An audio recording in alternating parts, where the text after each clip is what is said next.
title of this fourth session, and it will explain you what does it mean, the conservation status of species and habitats, a little bit about the definition, and then how to achieve this favorable conservation status via management planning.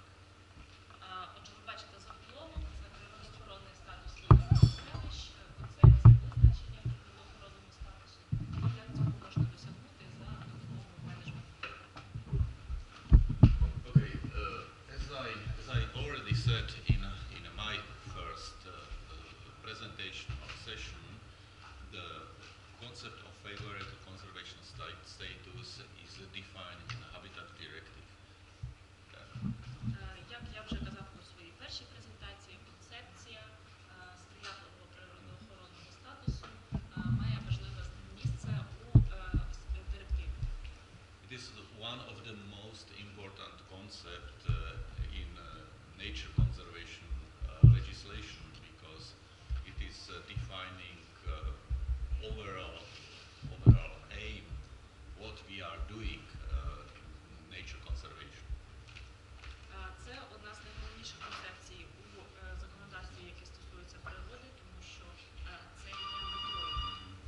It means that, of course, we know, also politicians know, that nature conservation, especially in developed country, is not in good status, and it is that we not only need to maintain in good preserved area, but we have to also restore conservation status of the species and habitats. Ми знаємо, і політики знають, що збереження природи, воно знаходиться не в надто гарному стані, і наше завдання не лише зберегти, а й і відновити. Birds Directive, because its order didn't have similar concept, but later it was included also there, but not in the same definition like it is in Habitat Directive. У пташиній директиві не було такого ж визначення, але пізніше було включено, схоже на те, що є в оселищній директиві. Okay, now we go to definitions. Отже, ми переходимо до визначень. This definition, honestly, from ecological or biological point of view, is very hard to achieve or measure. Ці визначення, чесно кажучи, з екологічної та біологічної точки зору, їх дуже важко досягнути або виміряти. The problem was that this definition was taken probably by people which don't understand very well what does it mean, and it was put it into Habitat Directive. Проблема в тому, що це визначення, воно, напевно, було взято людьми, які не дуже розуміють, що це означає, і вони внесли це в оселищну директиву. And then problems started because politicians are asked experts, please give us data how to for which we can or you can establish or assess conservation status. І тоді почалися проблеми, тому що політики просять експертів надати їм дані, як вони можуть оцінити. Okay, I will explain what I mean. First criterion is to assess each habitat according natural range areas which are covered. Okay, the goal is that each habitat type has to be in a natural range and in area of distribution stable or increasing. In such condition, it is favorable conservation status. Поясню, що це означає. Перше критерій означає, що природне оселище потрібно йому мати природний ареал і території, на яких воно представлено в межах цього ареалу, і воно є стабільним або збільшується для того, щоб досягнути цього статусу природоохоронного, статусу збереження. From methodological point, is this criterion easy, understandable, and achievable, but under precondition that you know where you have your habitats. З методологічної точки зору це здається легким,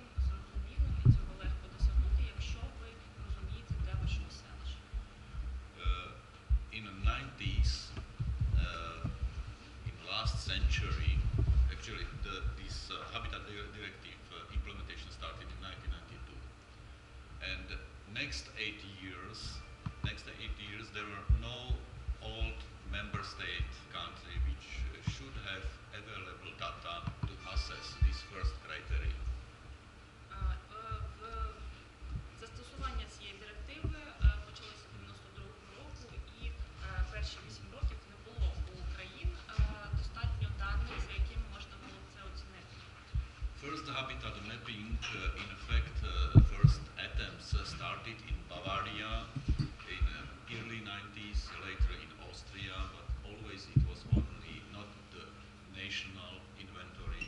It started also in Czechoslovakia, but it was covering only small areas.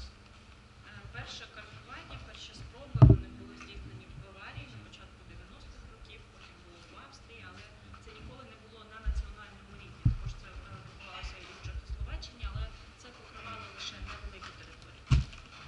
And the first reporting, I already explained that the Commission asked country each 6 years to deliver a report on conservation status.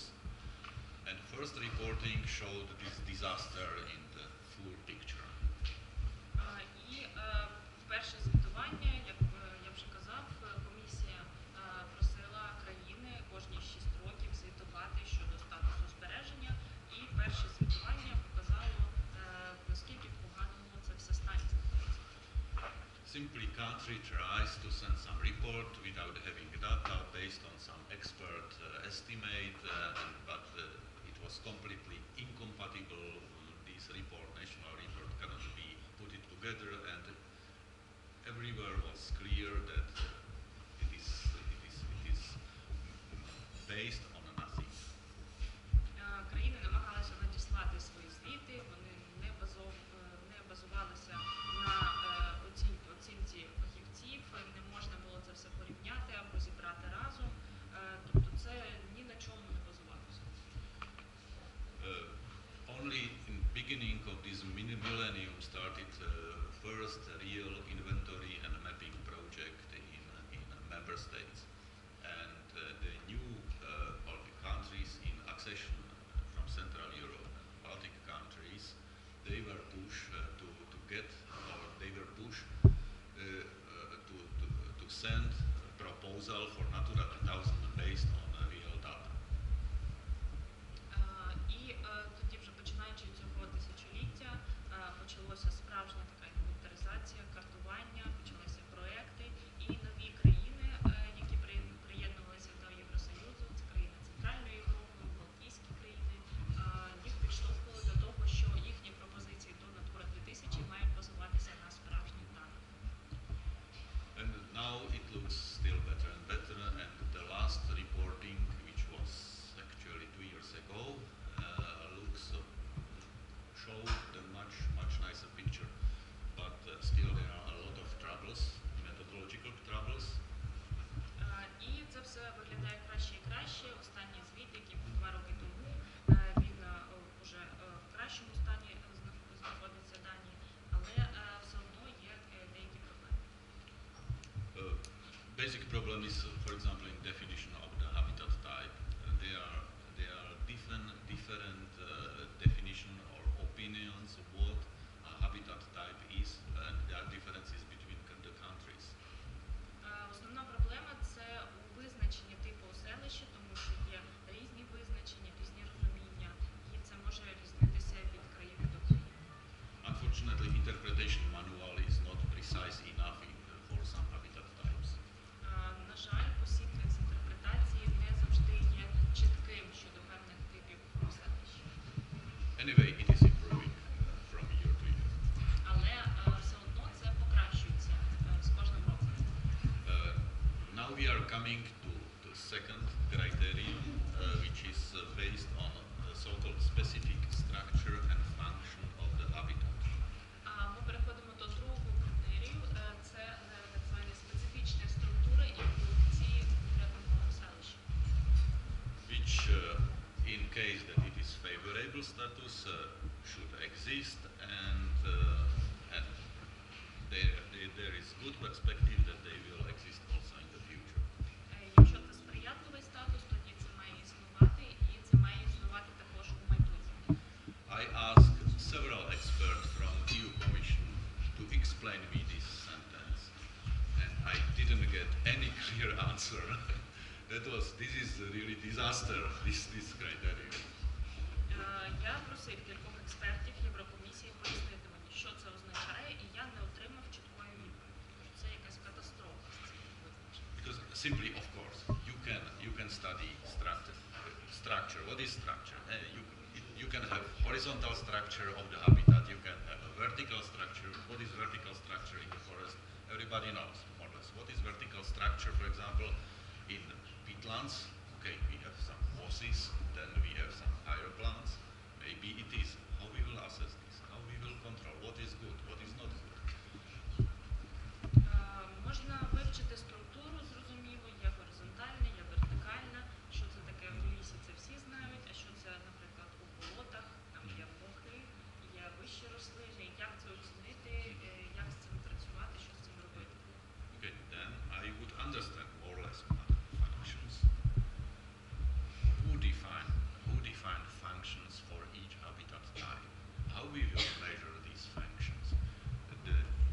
You can have a scientific institute which will work several years on one habitat type and study function, but we should assess this function in the whole national territory.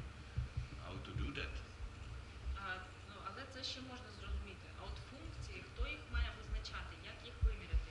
Один науковий інститут може займатися вивченням функцій одного оселища кілька років, але ж нам потрібно оцінити це на масштабі національної території. Як це зробити? Okay, of course. The solution, there was no clear solution. Simply the solving of this parameter, or solving how to assess this parameter, it was visible in the development of reporting format. Because Rastio will show you how looks the format for gathering of data from monitoring, what kind of parameters we will gather or we are gathering, and indirectly we can assess some function or structure, but it is still methodological, not clear parameter. І не було чіткого рішення щодо цього. І потрібно було вирішити, як оцінити цей параметр, і це почали це вирішувати. І це видно у тому, як змінювалися форми щодо звітування. І Расті сьогодні покаже нам, як збиралися дані моніторингу, і які дані ми збирали, які параметри ми збирали. Тож це такий метод, як можна не прямо оцінити функції та структуру, але все одно деякі речі залишаються щодо методології незрозумілими. Now I will skip this third parameter from understanding a point of view, and I will go to assessing of the species. Третій параметр я пропущу зі зрозумілим причинам і переходимо до наступного, до оцінювання видів. It means that definition of favorable conservation for the status for the species. We have focus of seminaries for plant species. It means it is valid here as well. There are clear criteria comparing to habitat. First of all, yes. Визначення щодо сприятливого статусу збереження для видів. Тут на семінарі ми займаємося саме рослином. Тут, звичайно, це чіткіше і зрозуміліше, ніж таке саме визначення для оселищ. It means that we have to study, we have to know what is population dynamics. It means we need data from monitoring at least several years to assess if the population is viable on long-term period. Тож нам потрібно знати, ми можемо вивчити, наприклад, щодо динаміки популяції відповідного виду, щоб цей вид він мав довготривале самовідтримання як життєздатного компонента. Okay, the second parameter is about the distribution of the species. It means that we need to know how the species is distributed in the country, and then to study if this natural range of distribution is not reduced. If it is not reduced, stable or increasing, then it is in favorable conservation status. Наступний критерій стосується поширення видів, як вони поширюються, як вони розповсюджені. Потрібно нам дослідити, чи природний ареал виду не зменшується, і якщо він є стабільним або збільшується, тоді він має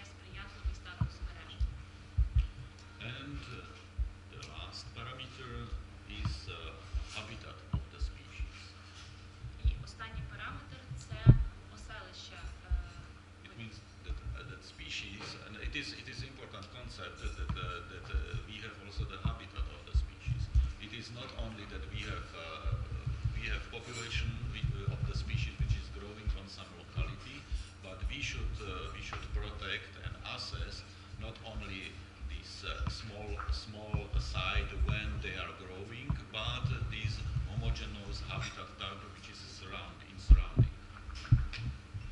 Це дуже важлива концепція саме оселище виду, тому що нам потрібно не лише охороняти популяцію певного виду, яке зростає в якомусь місці, а нам потрібно захищати і оцінювати також і тобто не лише місце, де воно зростає, а й рідне середовище навколо нього. Okay, this is more or less clear, and if you are dealing only with one population, of course, methodologically it is not so difficult, like if you have habitat type which is defined based on many species. Це більш-менш зрозуміло, якщо є одна популяція, це не складно, складніше, якщо у нас є більш складне оселище, де є багато видів. And now I skip back to this third parameter for the habitat types. І тепер ми переходимо до цього, повертаємося до третього параметру у типу оселища. Because what is written in Habitat Directive is that we should assess based on these three characteristics for the species. We should assess all typical species in the habitat. Що сказано в оселищній директиві, що на основі цих трьох критеріїв нам потрібно оцінити природоохоронний статус типових видів у певному оселищі. And for some habitats we have many typical species, and it means that we should do this assessment for each typical species in the habitat. Mission impossible again. І для деяких оселищ ми знаємо, що є багато типових видів. І це означає, що потрібно для кожного з цих видів провести таке оцінювання. Це неможливо. Okay, again you can see that really it was included in Habitat Directive by the people which didn't understand what they asked. Знову ж таки, ми бачимо, що це було включено в оселищну директиву людьми, які не розуміли, що вони просять. But once it is legislation, once it was implemented in all member states, we have to deal with this and to look for some ways how to avoid this situation which we as an expert know that it's impossible to solve objectively. Але оскільки це вже стало законодавством, це почали застосовувати, тож нам потрібно як фахівцям, як науковцям шукати та уникати таких ситуацій, щоб такого більше не повторювалося. I'm happy that here is nobody from EU delegation or EU Commission, because this heavy criticism of Habitat Directive probably I would have a hard time. Добре, що тут немає нікого з делегації Євросоюзу або Єврокомісії, тому що за таку критику директиви, напевно, не треба. Anyway, it is not only my opinion. Але це не лише моя особиста точка зору. Okay. Go. That was very difficult part for me as well. Дуже складна частина, важка для мене. Okay, let's go to be more optimistic. And at the end, after the last presentation of monitoring, you will see that we solved it. Ну, будемо оптимістами, будемо продовжувати далі, і після презентації Расті ви побачите, що вдалося все ж таки подолати цю ситуацію. Okay, it means favorable conservation status is a target of conservation for all these habitat types and species. It means Annex 1 habitats and species which are listed in all three annexes. Ми бачимо, що сприятливий статус збереження – це завдання для всіх видів оселищ, які перелічені у додатку 1, і для видів, які перелічені в додатку 2, 4 і 5. And now also in a new reporting, all bird species should be assessed. І також по новим правилам звітування потрібно також оцінювати всі види птахів. At the beginning of this reporting and monitoring, member states supposed, because they didn't read properly, Habitat Directive and they didn't analyze, they suppose that it's enough if the reports will focus only on the habitats and species in Natura 2000 sites.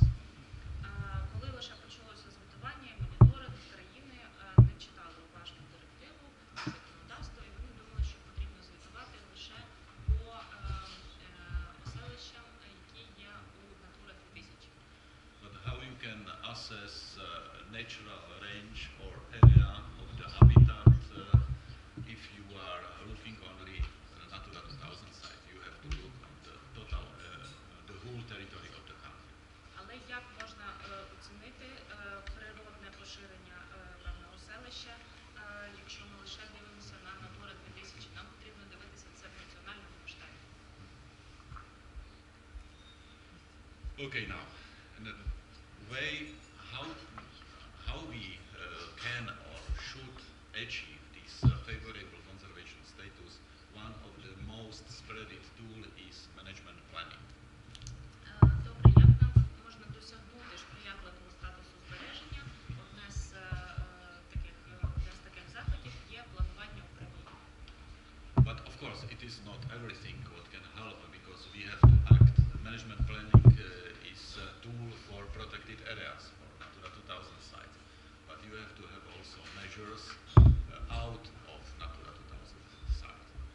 Звичайно, це не все, що може допомогти. Ми знаємо, що менеджмент-план або план управління – це те, що застосовується для природоохоронних територій для місць у Natura 2000, але потрібно лише дивитися і за межі цього. One very good tool was mentioned already yesterday, which can act also out of Natura 2000 network, and it was this, for example, this agro-environmental program for the farmers, which is not based only on Natura 2000 sites. Один із гарних інструментів, його згадували вчора, він походить з Natura 2000, це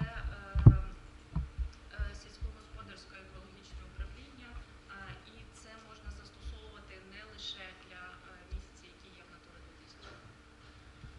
But now we should spend some time to explain you how the management planning is working. Але зараз ми будемо пояснювати, як працює план управління.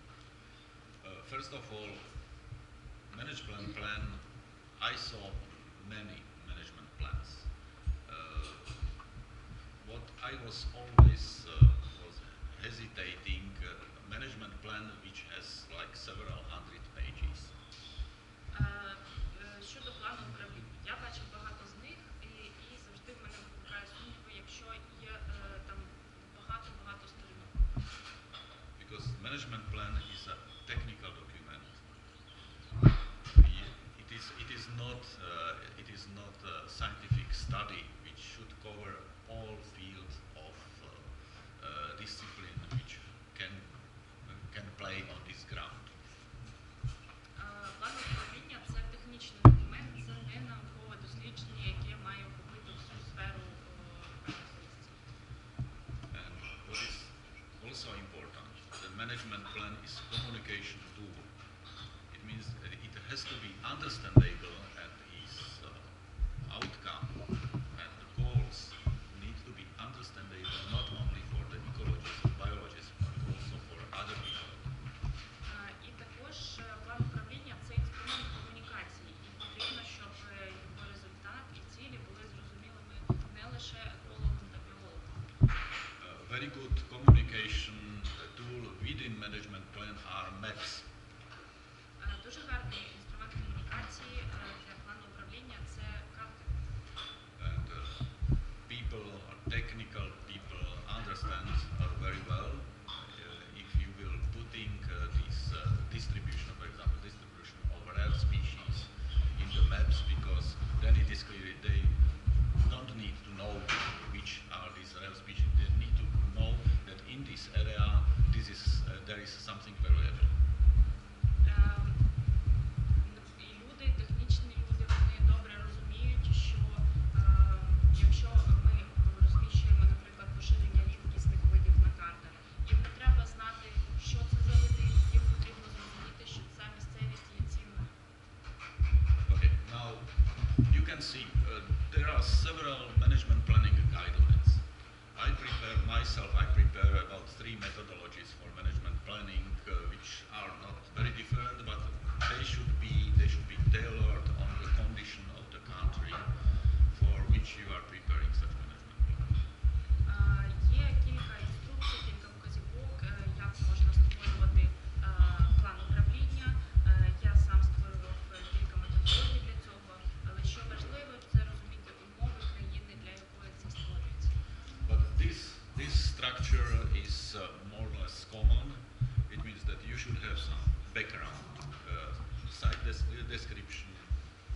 object which what you would like to conserve, then set up the objectives.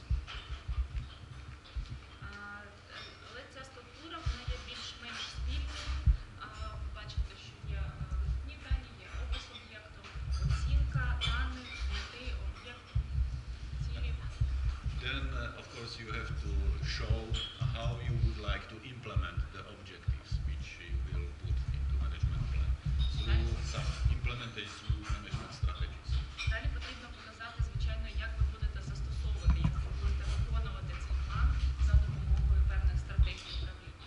And of course, you have to plan also monitoring. It is for you a good tool, and also for others it is good tool how to monitor, how to know if we are closer to fulfilling the objectives which we set up. І, звичайно, потрібно планувати моніторинг. Це гарний інструмент для вас, для інших, для того, щоб ви знали і розуміли, наскільки близько ви підходите до вашої мети збереження. And of course, typically, bibliography and resources which you use for management plan. І, звичайно, типово це бібліографія, посилання на ресурси, які зазвичай застосовуються, які ви застосовуєте в вашому плані управління.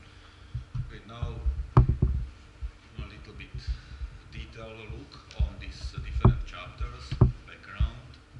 Зараз ми подивимося трошки детальніше на кожну з цих розділів, наприклад, вихідні дані. In the background, there should be clear what was the reason why this protected area for which you are doing management plan, why it was designated, what are policies in which this protected area exists.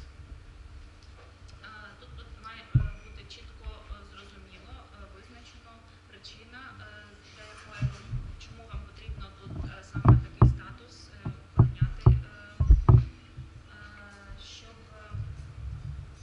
це було чітко зрозуміло. And also there has to be information who was involved in preparation of the management plan and who is responsible for implementation of management plan. І також там має бути визначено, хто яким чином задіяний для розроблення, і також хто буде виконувати саме цей план управління. The site description, as I already mentioned, always the site description, in majority of cases, the site description is the largest part of monitoring plan. What is not good? Далі це опис об'єкту, і зазвичай у плані управління це найдовша частина, і це не дуже добре. I was always pushing people which I had chance to supervise who prepare these management plans to do just few paragraphs for the description. If you have area like 500 hectares, you cannot describe soil condition in several pages. Who will use this information?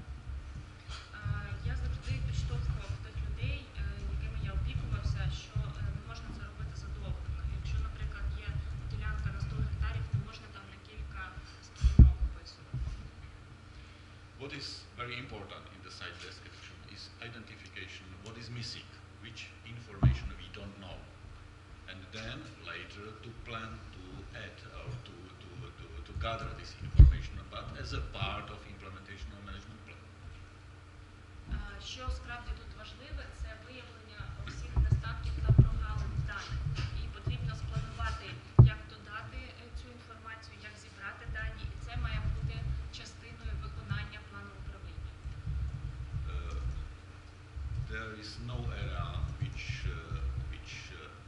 or we know something, but it doesn't mean that if we know everything, we cannot do management plan.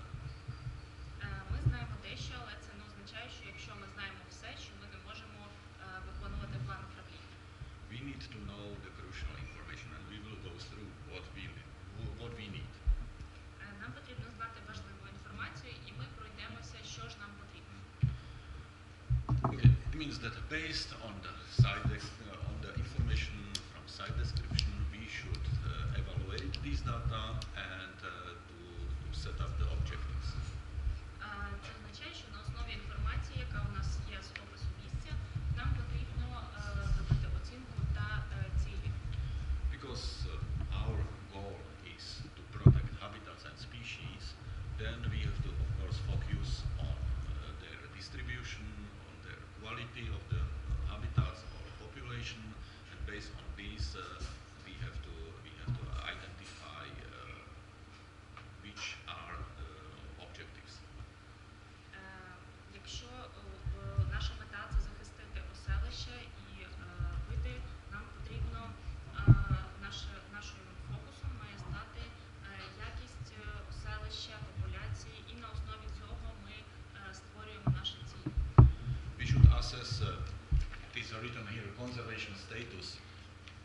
it is not. But it is not conservation status in a sense which I explained, which needs to be described in the whole territory. It is, let's say, local conservation status of the species and habitats. Тут написано далі оцінка природоохоронного статусу. Це не те, як я пояснив, це не стосується національного масштабу, це місцевого. I'm starting to use rather instead of conservation status term conservation degree, just to show that it is different. Я починаю використовувати не природоохоронний статус, а рівень або ступінь, природоохоронний ступінь, щоб показати, що це відрізняється. And of course, what is very important in this chapter is to identify conflicts which you have by conservation of the species and habitats. І що тут ще важливо, що потрібно ідентифікувати певні конфліктні питання. And you can have a conflict not only between conservationists and developers. You can have a conflict between conservationists itself, for example, protection of birds and protection of habitats. І конфлікт може бути не лише між тими, хто хоче охороняти природу, і тими, хто там живе або проводить якусь діяльність в цих місцевостях. А може бути конфлікт навіть між тими людьми, які займаються охороною природи. By protection of floodplain grassland in Slovakia, when we were preparing management plan for Morava River floodplain grasslands, we had a conflict